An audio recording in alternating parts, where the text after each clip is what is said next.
Every time you feel the urge to over-explain yourself, you are bleeding influence and handing over your power. Stop trading your internal sovereignty for cheap external validation that never lasts. In this video, we explore how to weaponize silence as a strategic barrier that forces others to reveal their own insecurities. Read that again, because if you miss it, you'll keep making the same mistake that keeps you invisible. You talk too much, not because you're weak, but because you've been conditioned to believe that clarity comes from explaining. It doesn't. It comes from restraint, and right now, you're leaking more than words. You're leaking authority. Watch closely. The moment you start justifying yourself, your value drops. The moment you feel the need to clear things up, you've already lost the frame. Because the person with power does not rush to be understood. They let others struggle to understand them. That tension, that uncertainty, that's where influence lives. But you've been trained to kill that tension immediately. To fill every silence. To smooth every edge. To make sure nobody ever misinterprets you. And in doing that, you've made yourself predictable, readable, controllable. Pause. Think about the last time you explained yourself too much. You didn't just give information. You gave access. You revealed your thought process, your insecurities, your need to be accepted. And the other person, they didn't need to work for anything. You handed it over, effortlessly. That's the trade you keep making without realizing it. Clarity, for control, approval, for authority, and it's costing you more than you think. Because in human interaction, value is not assigned by how much you say. It's assigned by how much you make others think. Silence forces thought, explanation kills it. That's the first shift you need to understand. Not intellectually, but behaviorally. Because knowing this means nothing if you still react the same way. Now here's where it gets uncomfortable. Silence is not passive, it's confrontational. When you stop explaining, you create a gap. And most people cannot tolerate that gap. They start filling it. They talk more. They reveal more. They expose themselves without realizing it. And you become the observer, not the performer. This is where the dynamic changes. Slowly, then suddenly. At first, people will test you. They'll push for explanations. They'll ask, "What do you mean? Why did you say that? Explain yourself." And you'll feel that familiar pressure. That internal itch to respond. To clarify. To make sure you're understood correctly. That's the moment. That exact moment is where your power either collapses or consolidates. Most people fail there. They rush in. They start talking. They try to control the narrative through words. But the more they speak, the more they reveal. And the more they reveal, the easier they are to read. You need to do the opposite. Hold. Let the silence stretch. Let it become uncomfortable. Because discomfort is a filter. It separates those who need control from those who have it. And when you hold that silence, something subtle begins to happen. The other person starts projecting. They fill the gap with assumptions. They reveal their fears, their expectations, their insecurities. Not because you asked, but because you didn't. Silence becomes a mirror, and most people are not ready to face what they see in it. So they talk. They over-explain. They justify. They try to pull you back into the noise. But you don't move. You observe. And in that observation, you gain leverage. Because now you're not reacting to what they say. You're watching how they say it. You're noticing patterns, tone shifts, micro hesitations, contradictions. Things you would have missed completely if you were busy explaining yourself. This is the hidden advantage of silence. It sharpens perception. It slows the interaction down. It gives you time. And time is control. Let me be precise. When you talk too much, you speed things up. You rush decisions. You collapse tension. You make everything immediate. And immediacy is where mistakes live. But silence stretches time. It creates space between stimulus and response. And in that space, you choose, not react. That's the difference between controlled individuals and reactive ones. One moves deliberately, the other moves automatically. You already know which one you've been. But here's the deeper layer. Silence doesn't just affect others. It changes you. Because when you stop explaining, you're forced to sit with your own thoughts. No distractions, no verbal escape, just you. And the weight of your own mind. Most people avoid this. They talk to avoid thinking. They explain to avoid confronting uncertainty. But when you remove that escape, you start refining your internal world. You become more precise, more selective, more aware of what actually needs to be said, and more importantly, what doesn't. This is where discipline enters. Not loud, aggressive discipline, but quiet, controlled restraint. The ability to say less, even when you know more. That's rare, and rarity creates value. Let's go deeper. There's a reason silence makes people uncomfortable. It removes their ability to predict you. And humans are wired to seek predictability. It makes them feel safe, in control. But when you become silent, you become unpredictable. And unpredictability creates tension, not chaos. Tension, the kind that forces attention. Now suddenly, you're not just another voice in the noise. You're the absence of noise. And that absence pulls focus. People start watching you more closely. Not because you're doing more, but because you're doing less. And less is harder to decode. This is where the power shift becomes visible. You stop chasing understanding, and people start chasing your meaning. You stop trying to be heard, and people start listening harder. You stop explaining your value, and people start questioning it on their own. That's influence, not forced, not declared, but felt. And once it's felt, it doesn't need to be explained. Now, there's a trap here. A subtle one. Silence without intention is just avoidance. You're not avoiding, you're choosing. There's a difference. Avoidance comes from fear. Choice comes from control. If you're silent because you don't know what to say, that's weakness. If you're silent because you know exactly what to say but choose not to, that's power. And people can feel the difference, even if they can't articulate it. So the goal is not to become quiet. It's to become selective, to speak when it adds weight, and to remain silent when it preserves it. This is where most people fail. They think more words equal more clarity.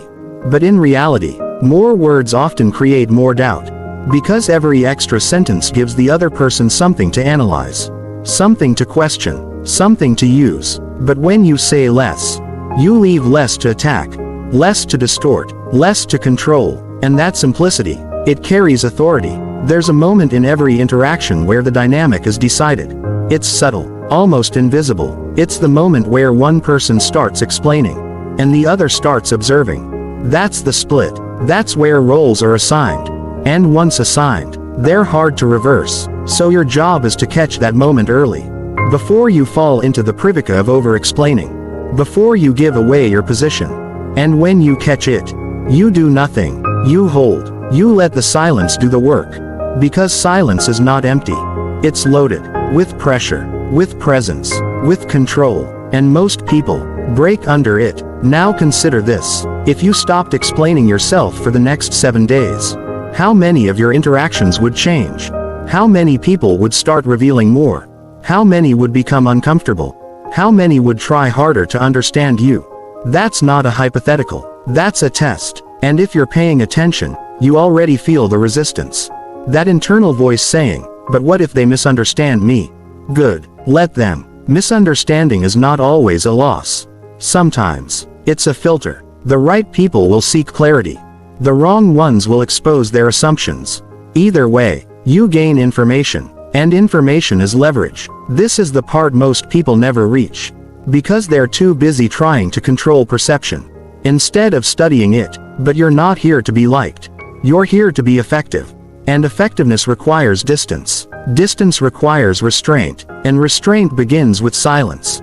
Now, here's where you start shifting from theory to practice. Next time someone challenges you, don't rush to respond. Pause. Let the silence sit. Watch what happens. You'll notice something. They'll start adjusting, rephrasing, explaining themselves more, trying to fill the gap you refused to fill. And in that moment, you're no longer reacting. You're guiding, without saying a word. That's control. Not loud, not obvious, but undeniable. And if you apply this consistently, people will start treating you differently.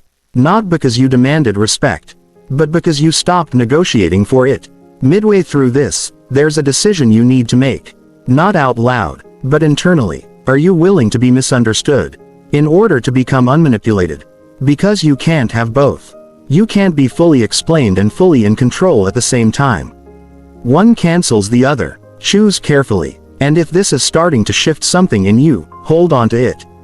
Don't rush to apply everything at once. Just observe. Start noticing where you talk too much, where you justify unnecessarily, where you explain what doesn't need explanation. Awareness first, action second, because once you see it, you can't unsee it, and once you stop feeding it, it loses its grip. We're just getting into the deeper layers of this. Because silence is not just a tactic, it's an identity shift, and in the next phase, you'll see how it restructures the entire way people interact with you. But for now, stay with this, and don't break the pattern. There's a moment after you choose silence where the atmosphere changes. Not dramatically, not instantly, but enough. Enough for people to feel something is off. Enough for them to start adjusting. And this is where most individuals collapse back into old habits. Because the discomfort begins, not theirs, yours. You feel it in your chest.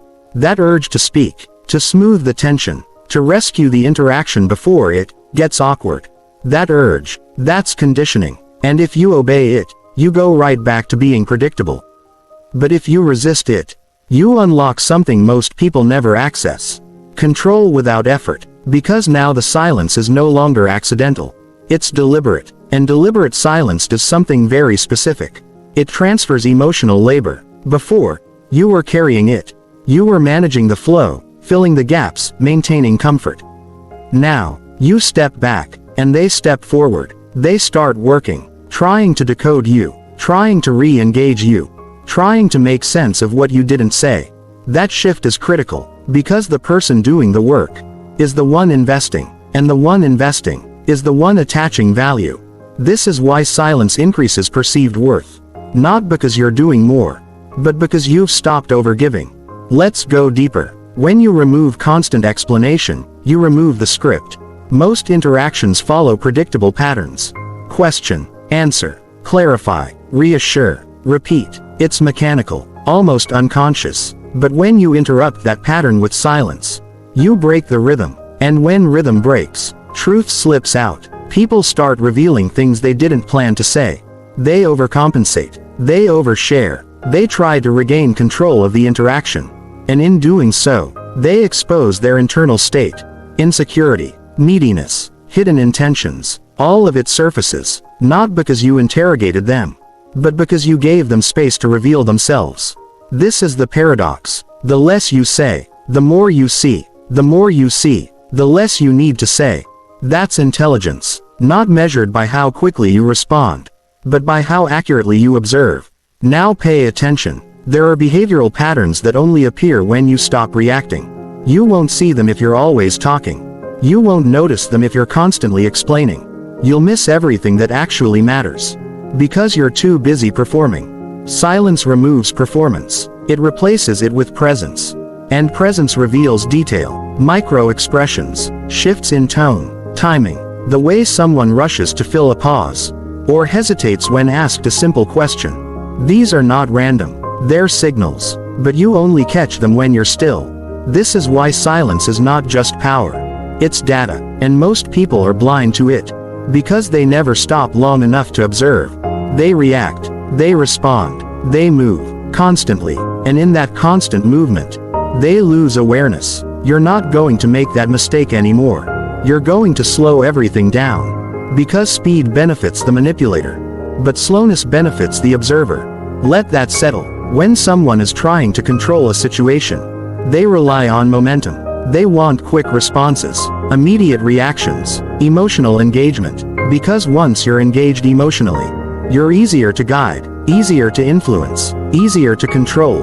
But silence disrupts that. It removes you from the emotional current. It places you outside of it, watching, assessing, choosing. And that position is difficult to influence, because you're no longer reacting to pressure. You're evaluating it. Now here's where it gets more precise. Silence doesn't just drain others. It reveals hierarchy. Watch who breaks first. Watch who rushes to speak. Watch who tries to regain control. Those are indicators, not of strength, but of need. The one who needs to fill the silence needs validation, needs certainty, needs control, and need is leverage. You don't exploit it, you recognize it, because recognition alone shifts your behavior. You stop over-investing. You stop over-explaining. You stop trying to balance interactions that were never equal to begin with. And instead, you maintain your position, quietly. Now, let's address the internal conflict. Because this is where most people struggle. They think silence will make them seem weak, detached, uninterested. But that only happens when silence lacks presence. There's a difference between empty silence and controlled silence. Empty silence feels like absence. Controlled silence feels like weight. It carries intention, awareness, deliberation, and people can feel that, even if they can't define it. So the goal is not to disappear.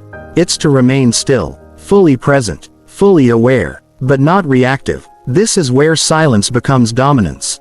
Not loud, not aggressive, but undeniable, because you're no longer trying to win interactions.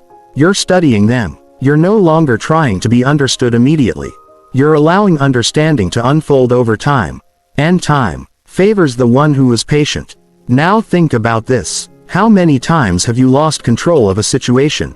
Because you spoke too soon. Because you reacted too quickly. Because you felt the need to respond immediately. Those moments weren't accidents. They were patterns. And patterns can be broken. But only if you see them clearly. So start watching yourself. Not judging. Observing. Notice the exact second you feel the urge to speak. That microsecond of tension. That's your entry point. That's where change happens. If you can hold that moment, even for a second longer than usual, you start rewiring your response. And over time, that second becomes 2, then 3, then it becomes your default. You stop rushing. You stop reacting. You start choosing. And once you reach that point, something shifts. People begin to reveal more around you. Not because you asked, but because you created the conditions. Silence is not forcing anything.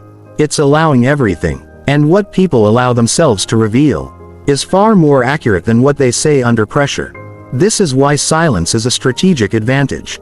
Not socially, psychologically. It gives you access to unfiltered behavior. And unfiltered behavior is truth. Now, there's another layer. When you stop reacting, you also stop feeding emotional loops. Most interactions are cycles. One person reacts, the other responds. Energy builds, momentum increases, and before you know it, you're caught in something you didn't intend. But silence breaks the loop. It interrupts the cycle. It forces a reset, and in that reset, you regain control, because now the interaction is no longer automatic. It's conscious, measured, directed by you. This is what most people never realize. Control is not about dominating conversations. It's about controlling your participation in them. Knowing when to engage, and when to withdraw. Knowing when to speak, and when to remain silent. That's precision. And precision is power. Now here's the part that changes everything. Once people realize you're not easily readable, they start adjusting their behavior. They become more careful, more deliberate, more aware of how they present themselves. Because they can't predict you. And when they can't predict you, they can't control you. That's the shift. From being influenced, to being untouchable. Not distant, not cold, but self-contained. You don't need to prove anything. You don't need to explain everything. You don't need to respond to everything. And that absence of need is what creates presence. Strong presence. The kind that doesn't demand attention, but commands it, quietly, consistently, without effort. And if you've followed this far, you've already started seeing the pattern. This is not about saying less for the sake of it. It's about removing everything unnecessary.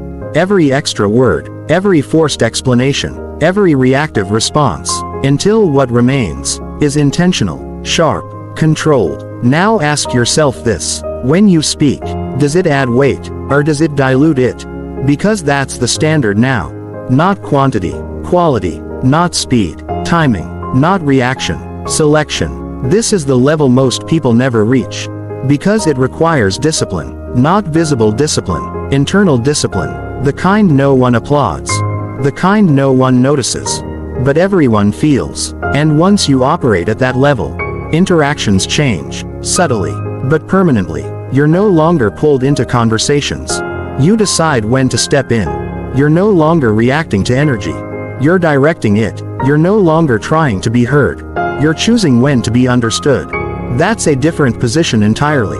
And from that position, everything becomes clearer. People, intentions, dynamics. Because you're no longer inside the noise.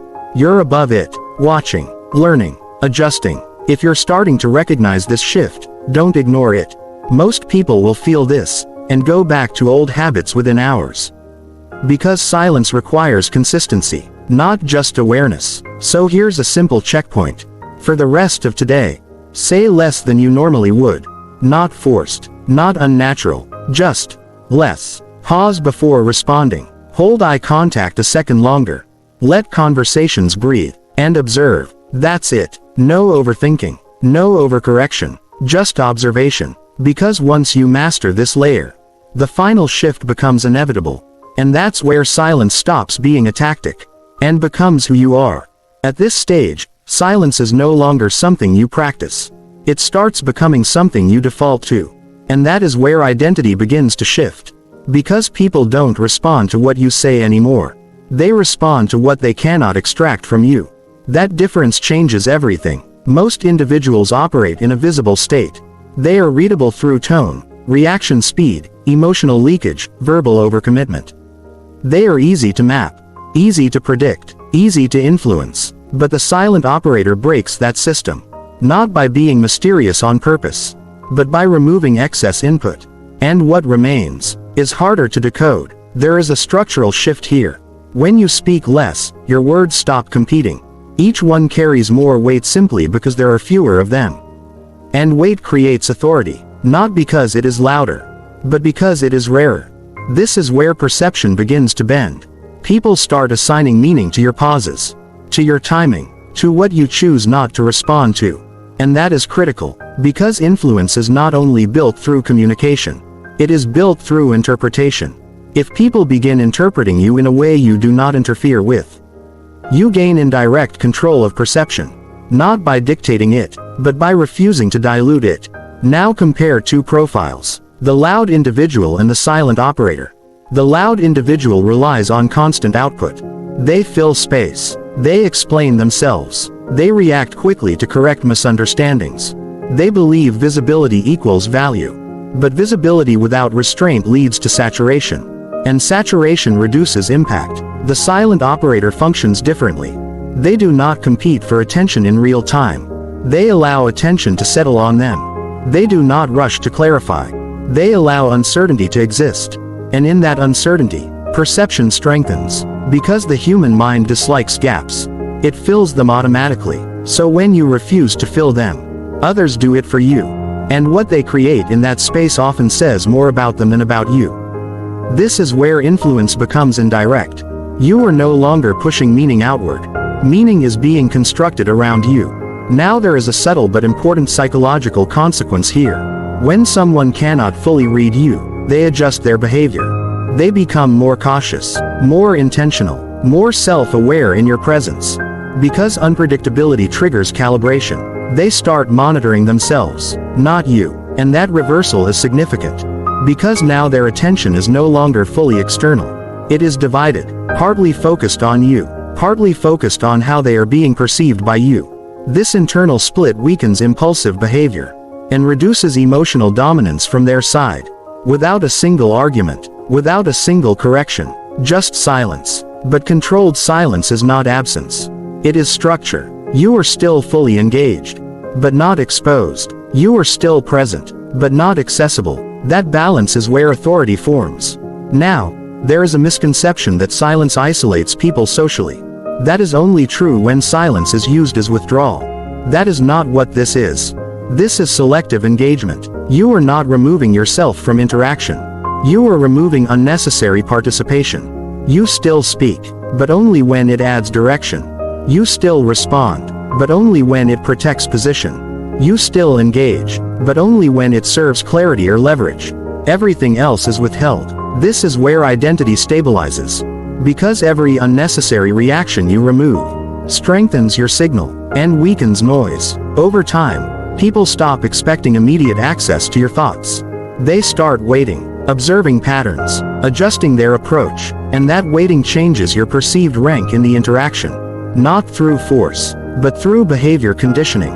Now let's go deeper into authority formation. Authority is not created when you demand attention. It is created when attention begins to organize itself around you. That happens when your behavior becomes less predictable, not erratic, controlled, measured, consistent in restraint. That consistency builds psychological weight, and weight cannot be ignored, even in silence, especially in silence, because silence removes distraction, it forces focus, and focus amplifies whatever remains. Now consider the internal transformation. When you stop over-explaining, you also stop over-identifying. You stop attaching your identity to how well you are understood in the moment. This creates emotional distance from external interpretation. You are no longer dependent on immediate validation of your meaning. That dependency removal is critical, because dependency creates vulnerability, and vulnerability in communication is often exploited unconsciously. Not always maliciously, but naturally. People test boundaries. They push for clarity. They probe for reactions. And if you consistently supply responses, they learn where your pressure points are. But when you stop supplying automatic reactions, those pressure points disappear, or become invisible. That is structural control, not emotional control, structural. Now, there is a final distinction that must be understood clearly.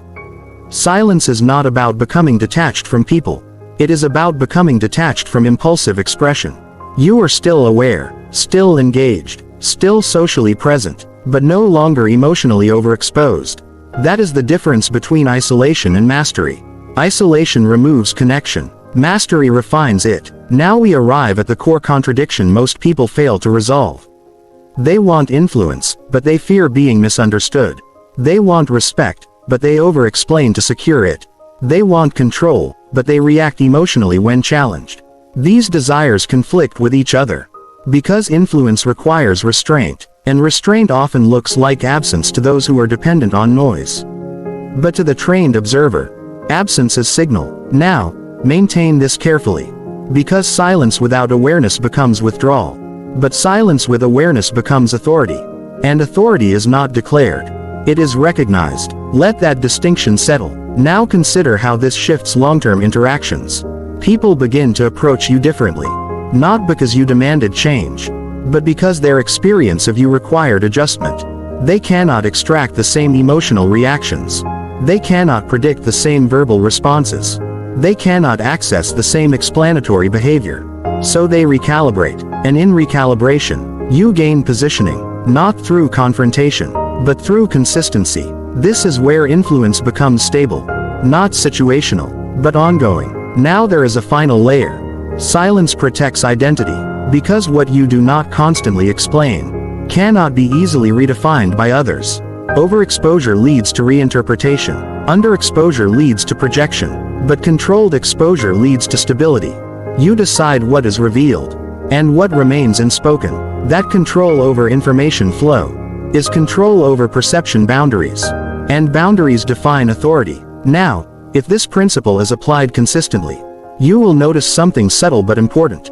You stop feeling the need to correct people. You stop chasing misunderstandings. You stop over-investing in being accurately perceived in real time. Because you realize something deeper. Those who are meant to understand you will adjust to your silence. And those who are not were never going to understand you through explanation anyway. So explanation becomes unnecessary effort, not communication, waste. And once that realization stabilizes, your speech naturally reduces, not because you are forcing it, but because you are filtering it. Now we reach the final principle. Sovereignty is not loud, it is contained. It does not seek validation in real time. It maintains internal stability regardless of external interpretation. And silence is one of its most refined expressions. Not emotional silence, strategic silence, intentional silence, controlled silence. The kind that changes how others position themselves around you without a single directive. Now bring this full circle. You started this process by over-explaining to be understood. You end it by saying less so you are not misused. That is the transformation. From external validation seeking, to internal positioning control, from reactive speech, to selective presence, from explanation dependence, to silence authority. And once this becomes stable, you no longer need to announce your value. It becomes self-evident in how little you need to prove it. That is the silent rebellion.